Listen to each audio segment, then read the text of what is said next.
All right, here we have this polar form of a complex number, right? We got z equals radical 2 cosine of 5 pi over 16 plus I sine of 5 pi over 16. Okay, remember this is, we can write this as r cosine of theta plus I sine of theta. And essentially what we want to do is we want to find this to the fourth power, right? Okay, z to the fourth power. Okay, there's a couple ways to do this. We can convert this to complex form and then multiply it out 4 times, but there's a shortcut. It's called De Moivre's theorem.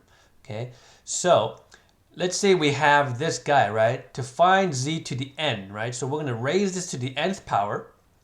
Okay, the way to do that is we'll take r to the nth power. Okay, so we'll raise r to the nth power, and then we're going to multiply the angle by the power here. So it'll be cosine of n times theta plus I sine of n times theta.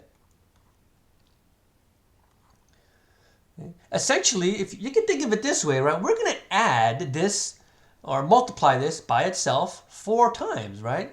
So if you think about that really carefully, right? This should be z times z, right? Times z times z. But if you just do it one time, right? Z times z, that's z squared, and then theta plus theta, right? But then we're going to do it another time and another time. So essentially, we're going to raise r to the nth power, and we're just going to multiply the angle by n. So notice what we get in this case, right? So, okay, I know r is radical 2, so, I mean, we can do this work on the side here, right?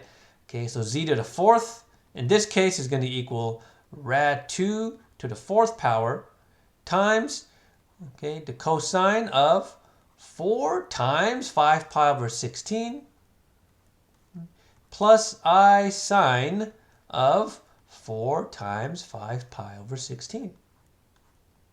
Okay, well, what is radical 2 to the fourth power, right? Radical 2 times radical 2 times radical 2 times radical 2. We're going to just write it out here. Radical 2 times radical 2, that's just 2, right? This is just 2 again, so this is just equal to 4, okay? And notice, what happens to this? What is 4 times 5 pi over 16? Well, wait a minute. The 4 over 16, that just reduces into 5 pi over 4. So this is going to equal the cosine of 5 pi over 4 plus I sine of 5 pi over 4. In this case, the number turns out pretty nice, right? 5 pi over 4 is an angle on the unit circle. Okay, and in this case, r came out to be a nice integer as well.